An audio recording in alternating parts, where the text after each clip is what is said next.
تو اب یہ دیکھ لیں کہ یہ عاد جو ہیں، عاد اولا، عاد اخرى، عاد ارم. اور بعض مورخین یہ کہتے ہیں کہ عاد اولا ہو یا اخرى ہو یا ارم ہو تو عاد ہی ہے نا.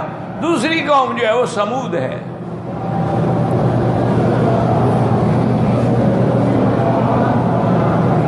اب یہ قوم عاد جو تھی نا جی، یہ اتنے طاقتور لوگ تھے، ڈیل ڈول تھا، ان کو بڑی قوت تھی، جمال تھا، حسن تھا. جو پتھر ہم 20 آدمی نہ اٹھا سکیں ان کا اکیلا آدمی اٹھا کے کندھے پہ رکھ لیتا.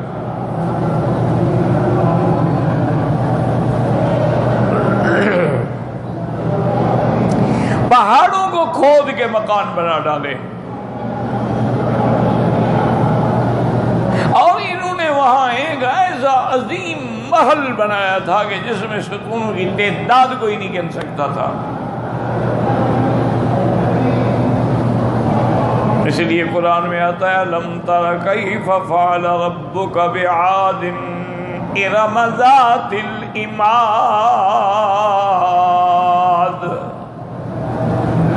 ذات العماد، عماد بنا ستون. کہتے ہیں کہ ایک ایسا محل بنایا تھا جس میں 1000 ستون تھے. اور بعض علماء کہتے ہیں کہ ستون سے مراد یہ کہ ان کی حکومت، ان کا اقتدار، ان کی قوت جو ہے مضبوط تھی.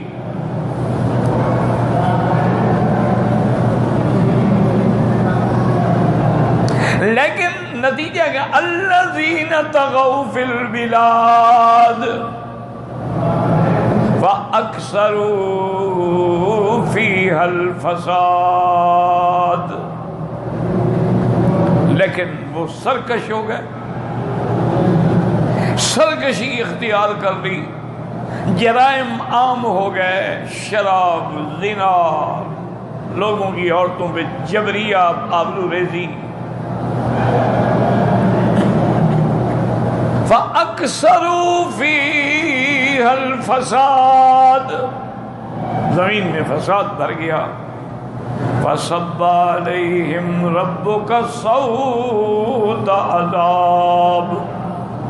جب وہ فساد میں حد سے بڑھ گئے تو اللہ کا عذاب کا کوڑا بھی حرکت میں آ گیا. وہ بھی یمن میں تھے نا، وہ بھی حضرموت میں تھے، اور وہیں سے پھیلتے پھیلتے عراق گئے تھے. یہ سارا علاقہ ان کے کنٹرول میں تھا. اتنی طاقت کے باوجود جب انہوں نے نافرمانی کی، سرکشی کی اور فساد پھیلایا تو پھر اللہ کا عذاب کا کوڑا بھی حرکت میں آ گیا. دوسرے مقام پہ اللہ وَأَمَّا عَادٌ فَأُهْلِكُوا بِرِيحٍ صَرْصَرٍ عَاتِيَةٍ سَخَّرَهَا عَلَيْهِمْ 7 لَيَالٍ و8 أَيَّامٍ 7 لَيَالٍ و8 أَيَّامٍ حُسُومًا فَتَرَى الْقَوْمَ فِيهَا صَرْعَىٰ. اللہ نے فرمایا کہ پھر ہم نے قوم عاد کو کس چیز سے ہلاک کیا؟ ہوا. واہ میرا مولا، کہ ہاتھیوں کو مرواتے ہیں تو پرندے بھیج کے، اور عاد کو مرواتے ہیں تو ہوا بھیج. مرضی ہے اس کی. اور یہ بھی میں نے کہا تھا کہ قرآن میں جہاں لفظ ریح آئے گا مراد عذاب والی ہوا ہوتی ہے، ریاح آئے گا تو مراد رحمت والی ہوائیں ہوتی ہیں. جیسے پڑھا ہے الذی یرسل الریاح بشرا، یرسل الریاح بشرا بین یدی رحمتی.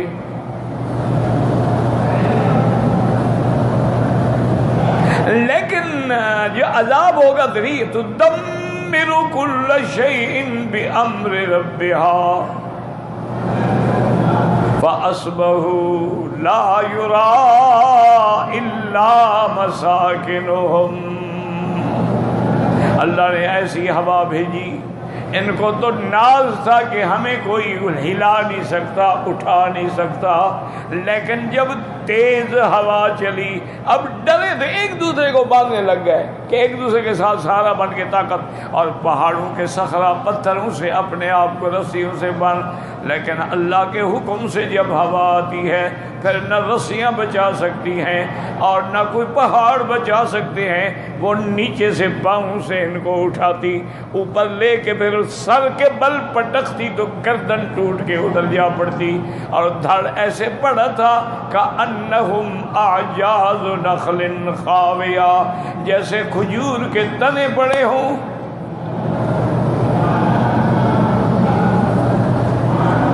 جیسے کھجور کے خالی تنے پڑے ہوتے ہیں نا، سر کٹ جائے کھجور پڑی ہو۔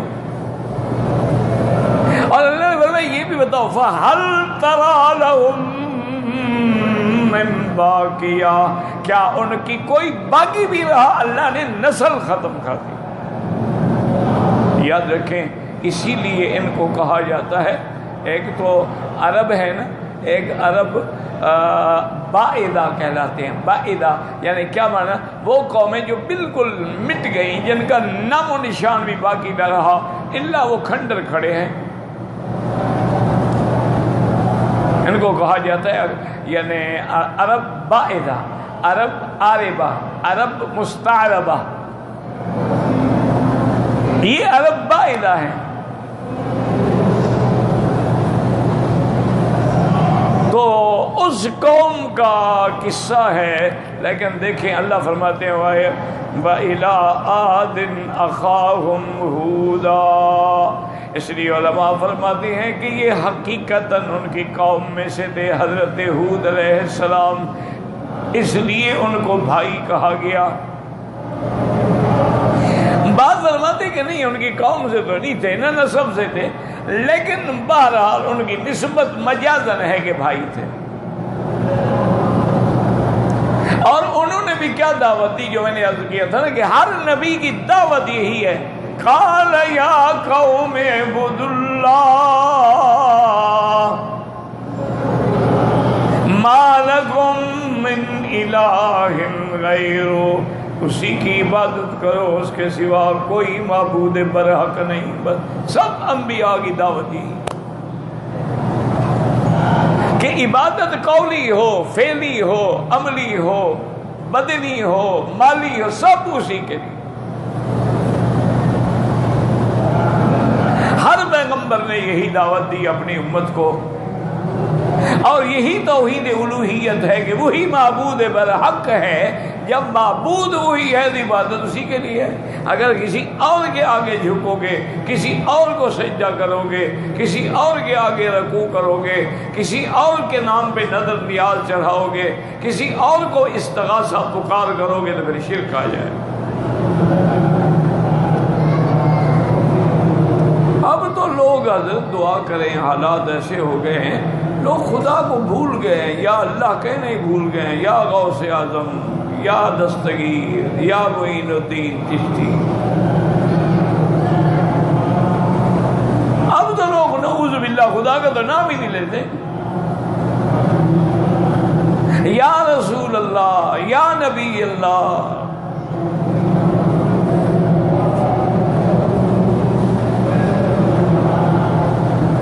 بالکل نعوذ باللہ، نعوذ باللہ، اتنا باقاعدہ شعروں میں لکھا ہے کہ خدا کے پلے میں وحدت کے سوا کیا ہے؟ کہتے ہیں اللہ کے بعد اب ہے ہی کچھ نہیں، صرف اکیلی توحید ہی ہے نا۔ مجھے جو بھی لینا ہے میں لے لوں گا محمد سے، محمد مصطفیٰ کس سے لیتے رہے، کس کے آگے دعا کرتے رہے، کس کے آگے ہاتھ اٹھاتے رہے، کس کے آگے سر جھکاتے رہے، کس کو سجدے کرتے رہے۔ ان ظالموں کو یہ نظر بھی نہیں آتا، لیکن جب آدمی کفر کرتا ہے، مشرک بنتا ہے، غیروں کو پکارتا ہے، جتنا بڑا عالم کیوں نہ ہو، اللہ عقل چھین لے، پھر صحیح بات سمجھ نہیں آتی۔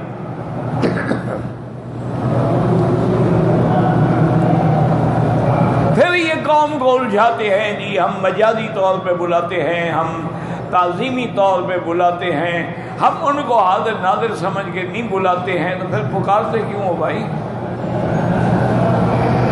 جب وہ تمہاری پکاری نہ سنیں، موجود ہی نہ ہوں، ان کو تمہارے حال کی پتہ بھی نہ چلے، تمہارے دکھ درد بھی نہ دور کر سکے، پکارنے کا کیا فائدہ ہوا؟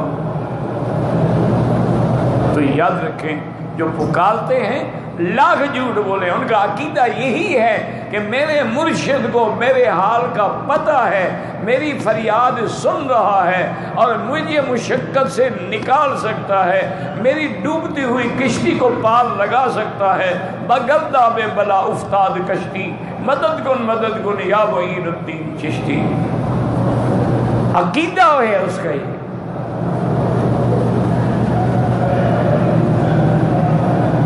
خدا کی شان ہے، کافروں کی کشتی ڈوبے وہ خدا کو پکارتے ہیں۔ جب ان کے لیے ہر طرف سے دریا کی موجیں آئیں نا، جاءہم الموج من کل مکان، اور دیکھا کہ نہیں بچے، فتح اللہ مخلصین، یا اللہ تو نے بچا، یہ کہتے ہیں نہیں معین الدین،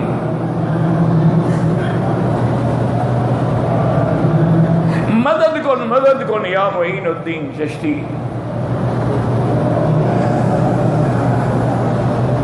ہمارے علاقوں میں، سرائکی علاقوں میں کوئی گزرے ہوں گے پیر، ہم نے تو نہیں دیکھا، پیر فضل حق، تو وہ بیچارے جب ہمارے جاہلوں کے کشتیاں جو ہے نا جی وہ ڈولتی تھی، وہ کہتے پیر فضل حق میرا بیڑا دھک،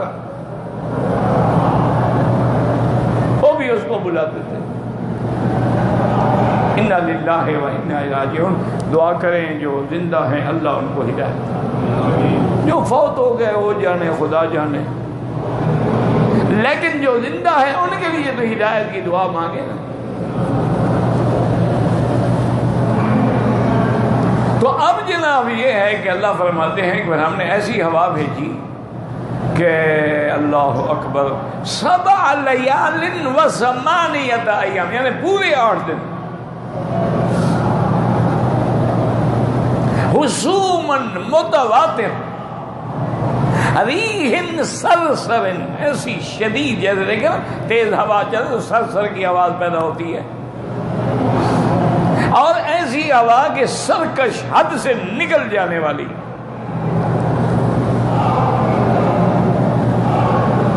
اور اس کے بعد اللہ نے ان کو ہمیشہ کے لیے مٹا دیا۔ تو یہ اسی قوم کا ہے کہ پیغمبر نے دعوت دی کہ اللہ کی عبادت کرو، اللہ کے سوا کسی کو الہ نہ مانو، افلا تتقون، کیا تم اللہ سے نہیں ڈرتے ہو؟ قال الملأ الذین کفروا من قومہ، اس کی قوم کے جو سردار تھے، سب سے بڑا مصیبت یہی سردار ہوتے ہیں، اسی لیے خدا کی شان ہے کہ اردو میں بھی ان کے لیے لفظ کیا ہے؟ سردار، ذیلدار، نمبردار، جاگیردار، کارخانہ دار۔ کیا مانا؟ دار بنا پھانسی۔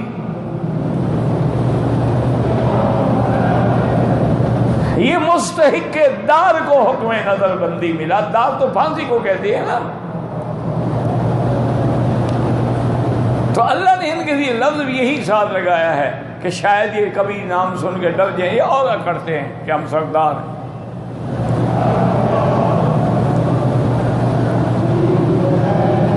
اسی طرح ہمارے انڈیا ادھر ادھر وہ وہاں تو ڈان کہلاتے ہیں، یعنی علی وزن فان، کل من علیہا فان، کوئی ڈان بھی نہیں بچے گا۔ یبقی وجہ ربک ذو الجلال والاکرام، صرف اللہ کی ذات۔ اب یہاں بھی جو بڑے سردار تھے، ملا مانا جو قوم کی نظروں میں بڑے بارو مجلس میں بیٹھے تو ڈرتے ہیں، دیکھا نہیں بڑے بڑے سردار بیٹھتے ہیں کتنی مجلسوں پہ۔ انہوں نے کہا بڑی حکارت سے، انا لنراک فی سفاہۃ، ہم تو سمجھتے ہیں کہ آپ نعوذ باللہ کم عقل ہیں، بے وقوف ہیں۔ سفیہ کہتے ہیں بے وقوف کو۔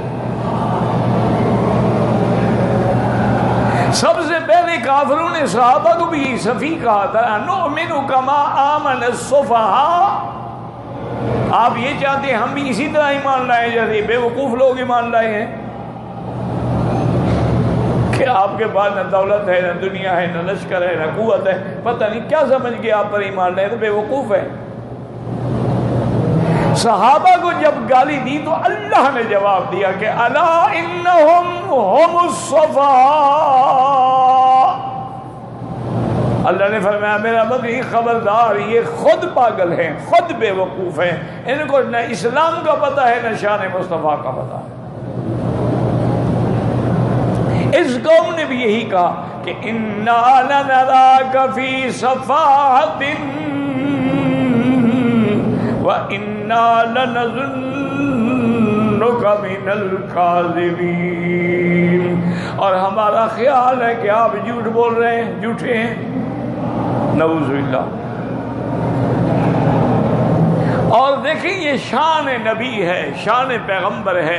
یہ نہیں کہ آج کسی مولوی کو کہو یار تم تو بڑے پاگل ہو گئے، تیرا باپ پاگل، تیرا دادا پاگل، تیری ماں پاگل۔ یہ نبی ہیں، پیغمبر ہیں، شان ہے پیغمبر کا کہ کوئی بات ہی کا لیس بی صفاحۃ، بدبختوں میرے اندر کوئی بے وقوفی والی بات نہیں ہے۔ باقی جو تم نئی باتیں سمجھتے ہو اس کی وجہ یہ ہے کہ میں اللہ کا رسول ہوں، وَلَٰكِنِّي رَسُولٌ مِّن رَّبِّ الْعَالَمِينَ،